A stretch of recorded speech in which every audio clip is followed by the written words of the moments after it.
In this chapter, we will explore the investigation of accidents involving EMS agency employees. Once completed with this module, you should be able to identify and analyze the major causes involved in line-of-duty deaths related to health, wellness, and vehicle operations, identify the components of an accident investigation, conduct an accident investigation, compare and contrast accident causation theories, and discuss how to create recommendations based on accident investigations to improve safety. To put this lesson into context, imagine for a moment that you are the safety officer for your EMS agency and you have just been notified that one of your ambulances was involved in a motor vehicle collision with injuries reported. You are nearby and will be responding to the scene. How would you handle this situation? What is the first thing you should do once you arrive on scene? What if there are injuries to your personnel? Does that change your priorities? Is there anyone you will need to call? What needs to be done after the immediate incident is mitigated? Is there anyone you should interview about the accident? These are just some of the questions you will need to consider in such a scenario. An important concept to grasp within this chapter is why accidents happen. After all, if you do not understand the factors that contribute to the occurrence of accidents, how can you hope to prevent future accidents related to those factors? There are essentially two main contributors to accidents. The first is the existence of a hazardous condition. In relationship to the ambulance crash scenario, a hazardous condition could be a defect in a tire, which led to a failure of the tire and the resulting accident. The second is an unsafe act or behavior. Maybe the ambulance driver failed to yield at an intersection. There is also no rule that these two factors exist distinct and apart from each other. Oftentimes, a hazardous condition exists and an unsafe act or behavior merely accentuates the hazardous condition. For instance, if there was a flaw in the tire, but that flaw could have been discovered through routine inspections and those routine inspections never occurred, the opportunity to correct that hazardous condition was missed due to the unsafe behavior of not conducting periodic inspections of the ambulance. Thinking in terms of hazardous conditions and unsafe acts or behaviors, it is then incumbent upon the employer to investigate accidents that occur to see which of the two factors existed, how they contributed to the accident, and how future similar accidents are avoided by eliminating or minimizing those hazardous conditions, correcting unsafe acts or behaviors, or a combination of the two. As a general rule, accident investigations should occur for personal injuries, even if the injury is minor. All accidents that had the potential for injury, even if no injury actually occurred in the particular instance, any accidents with property damage, patient care errors, and any illness or injury entered on the OSHA 300 form. There are also times when an investigation should occur even if there was no actual accident. Referred to as near misses, these are situations in which property damage or injuries could have occurred if not for simple good luck or fortuitous circumstances. Because the agency's safety officer may not know about such incidents unless they just so happen to occur in front of him or her, each agency should have a mechanism by which to report close calls and near misses. For examples of incidents that could have been much worse, visit the website emsclosecalls.com. That website is routinely updated to share close call information with EMS providers so that agencies may learn from each other's near misses. This website is related to firefighterclosecalls.com. If your EMS agency is fire-based, this website is a great resource for reviewing near misses associated with fire suppression and other fire service operations and activities. Thus far, the assumption has been that the agency safety officer would be the investigator on an accident investigation, but that does not have to be the case. Anyone with appropriate education and training may be delegated the duties of an accident investigator within the organization. As a matter of fact, involving others in the process can be a good way to garner buy-in from your personnel while increasing the credibility of the process, especially if a team approach is employed. If the EMS safety officer is not involved in the investigation, however, he or she should still review the investigative findings and recommendations of all accident investigations. EMSCloseCalls.com is a child site to FirefighterCloseCalls.com where EMS personnel can both share and review close calls of accidents and other incidents. This site is a great resource for learning and potential accident avoidance. Again, it cannot be overstated that accident investigators within an EMS organization must have received adequate training to conduct the investigation.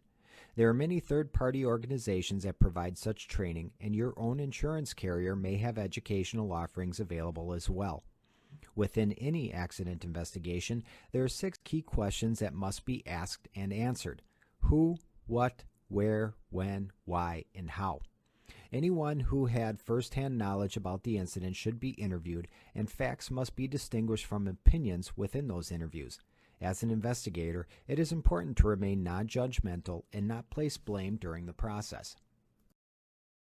The role of the investigator is to determine the facts, generate reasonable conclusions, and develop interventions to fix the system in the hopes of avoiding similar accidents or occurrences.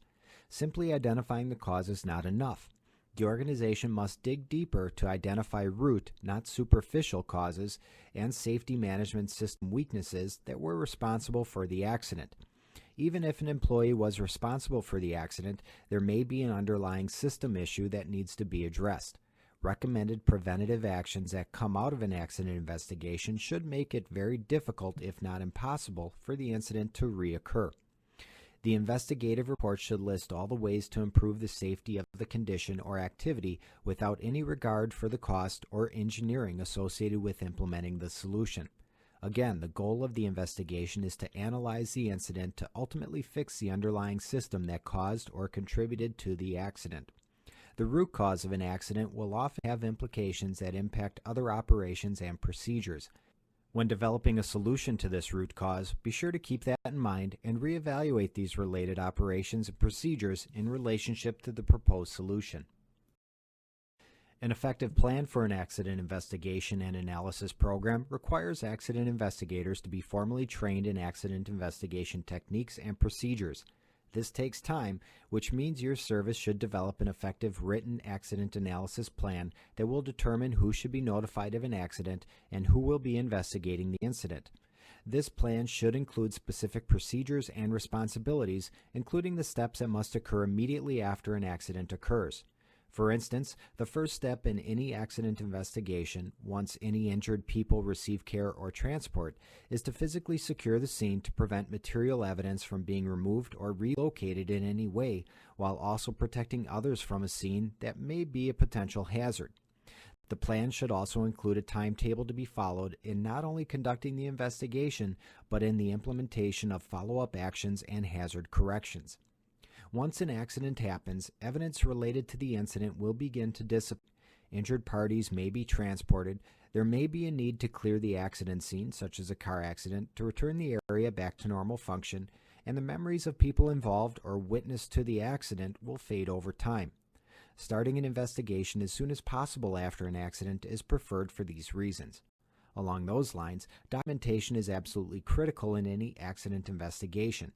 Even if something does not initially appear relevant to the investigation, it is easier to discard erroneous information later than to try and recreate information that was never captured or documented in the first place.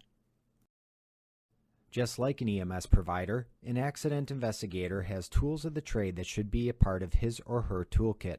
This includes a camera, tape recorder, tape measures, clipboard, paper, pencils, plastic bags with wire ties, PPE, spray paint, markers, stakes, and other items included within this picture and your textbook. Documentation of an accident scene includes many different elements, such as witness and victim statements, which can be audio recorded, videotaped, or transcribed, photos, video, and sketches. Various documents may have to be collected and reviewed, such as maintenance records, training records, standard operating procedures or guidelines, medical records, police reports, and so on. Interviews may be conducted sometime after the incident, which requires a certain amount of preparation to determine who should be interviewed, when they should be interviewed, and what questions should be asked. Along those lines, it is also important to keep effective interviewing techniques in mind. For instance, approach the investigation with an open mind, listen to the interviewee with interest, let the person talk, use open-ended questions, record the interview, and conclude by thanking the witness. These, along with other suggestions provided in the textbook, will aid the investigator in conducting the investigation and generating related documentation. Conducting interviews can be difficult for the investigator depending on the nature and circumstances of the accident. Some accidents may be wrought with emotion, and others may require the investigator to interview individuals well above his or her proverbial pay grade. Taking a course on interviewing techniques can be very beneficial for the investigator. Within Wisconsin, technical colleges with law enforcement programs will routinely offer continuing education courses on interviewing techniques, which could prove beneficial for the EMS safety officer or other personnel involved in accident investigations. To prevent accidents, it is important to understand how and why they occur. Over time, safety professionals have realized that the science of explaining accidents is not so simple as a cause and effect relationship. Rather, accidents are commonly caused by an unfavorable interaction of conditions, behaviors, and systems. To describe these complex processes, various accident causation theories have been developed, the first of which is called the domino theory. In the domino theory, it is held that an accident occurs as a result of 5 separate but related events. One event leads to another, which leads to another, and so on. Removing a single domino from the chain of events should prevent the accident from occurring. Many have argued that the domino theory fails to address important underlying system weaknesses and root accident causes. This theory was also proposed without any validating data. Regardless, this is still a popular theory for many who conduct accident investigations, and for organizations that use the domino theory in identifying actual or potential hazards, it is recommended to focus on elements within the first 3 dominoes, as dominoes 4 and 5 are related to the consequences or results of the accident. Other accident causation theories exist as well. Hadon's energy transfer theory holds that an individual incurs injury from exposure to a harmful change of energy. This change of energy is associated with a source, a path, and a receiver, the injured person. This theory takes an analytical engineering approach by focusing on out-of-control energy as opposed to any human behavior that would cause or contribute to the accident. In single event theory, it is believed that an accident is the result of a single, one-time, easily identifiable, unusual, unexpected occurrence that results in injury or illness. One of the major shortcomings of this theory is that it typically associates blame for the accident squarely with the injured party. If not for the action of the injured party, the accident would have never occurred. From a prevention standpoint, this theory can be less than helpful as underlying conditions that contributed to the accident are not thoroughly explored. The pure chance theory assumes that every individual has an equal chance of being involved in an accident. As a result, no single discernible pattern of events leads to an accident. Rather, every accident is a fluke or random occurrence, which means it is not preventable. The shortcoming of this theory is clearly evident in that it cannot be used to improve processes, procedures, systems, or practices to reduce the likelihood of future accidents, as the theory assumes that accidents simply occur randomly for reasons beyond our control. Accident proneness theory is somewhat related to pure chance, with the subtle variation that there is a unique subset of people or employees who are more likely to be involved in accidents than others. If this theory was valid, then a company could arguably avoid accidents by simply not hiring or by firing these accident-prone individuals. This theory seems flawed as a result. Even safety-conscious individuals can be involved in accidents. Surely there must be more to it than a simple predisposition for some people to be accident-prone. Probably one of the most legitimate theories is multiple cause theory, which realizes that accidents are not simple events. Rather, an accident can result from any number of factors, which can include a series of random related or unrelated acts or events that somehow compound to cause the accident. When conducting an accident investigation, this theory forces the investigator to ask questions and dig deep to find underlying and potentially numerous related causes for the accident.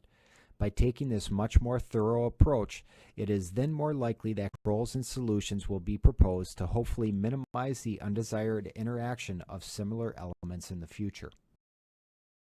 With this multiple cause theory in mind, an investigator must first attempt to determine the sequence of events that led up to the accident. In some incidents, it may be necessary to go back in time well before the actual accident. For instance, in an ambulance collision, a mechanical problem related to the engineering of the ambulance may have contributed to the accident, like a braking system failure, for instance. If that is the case, records going back years to the manufacturing of the ambulance or even a specific part within the ambulance may be key in the investigation. To be thorough, an investigator must not close an accident investigation until the root cause or causes of the accident is identified.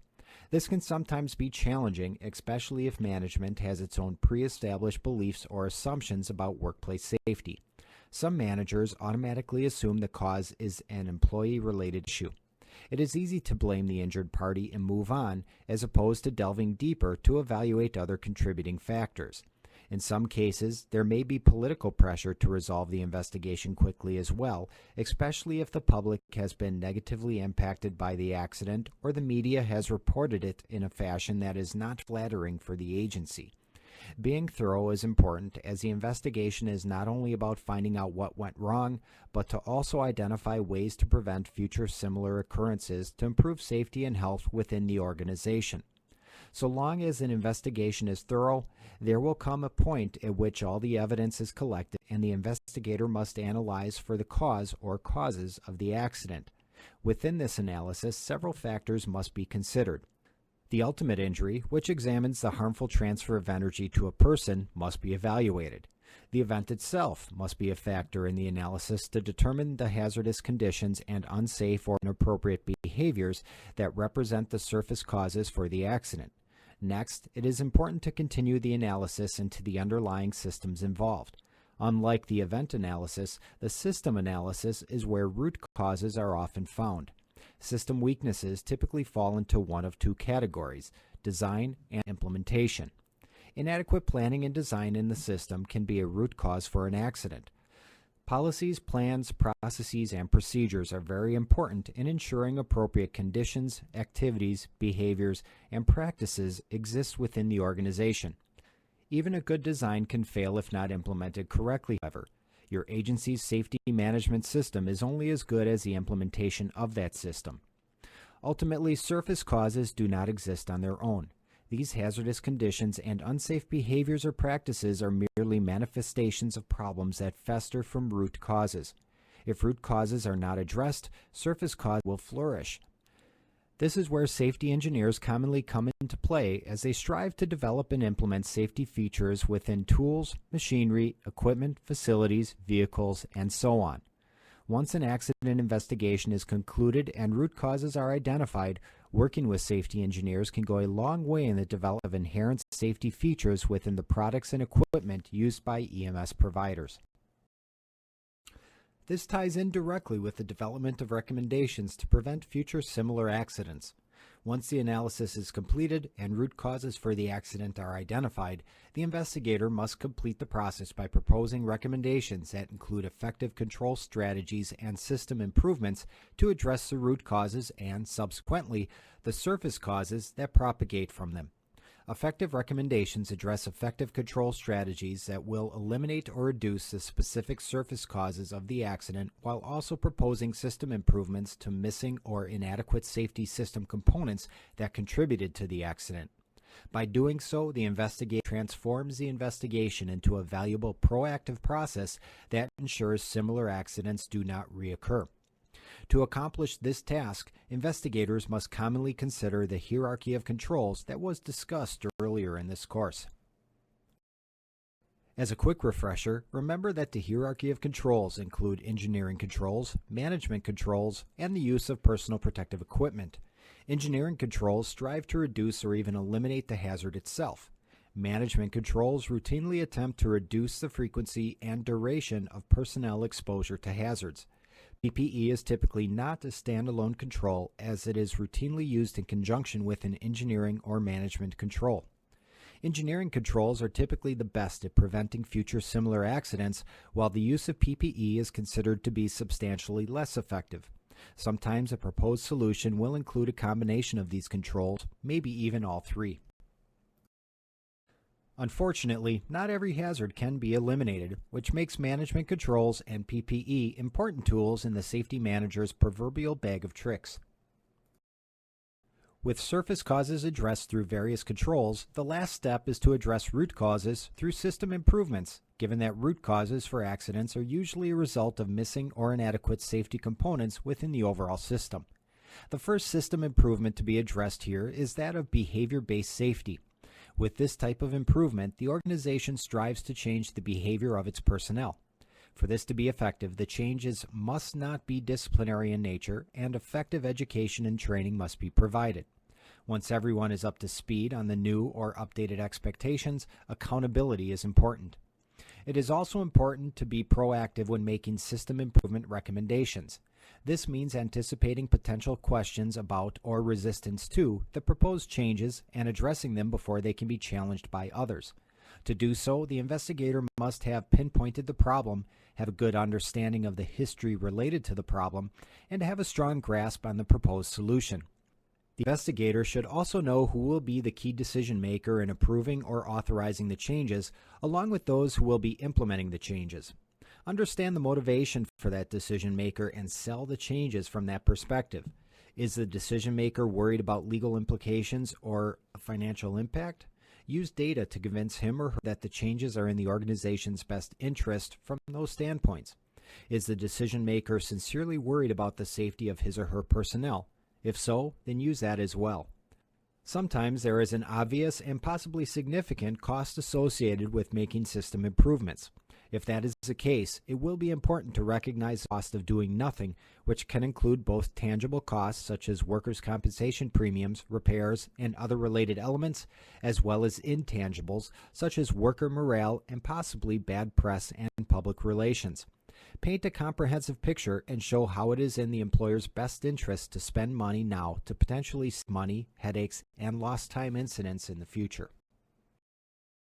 Upon conclusion of the accident investigation process, it is then time to complete a formal report for the investigation. To assist in this process, it is not unusual to have an accident report form that contains some standardized information such as demographic information, a narrative description of the accident, and the findings of the investigation. The findings section will usually contain information related to the hazardous conditions and unsafe behaviors that caused the injury, along with the conditions and behaviors associated with individual personnel at some point prior to the injury event.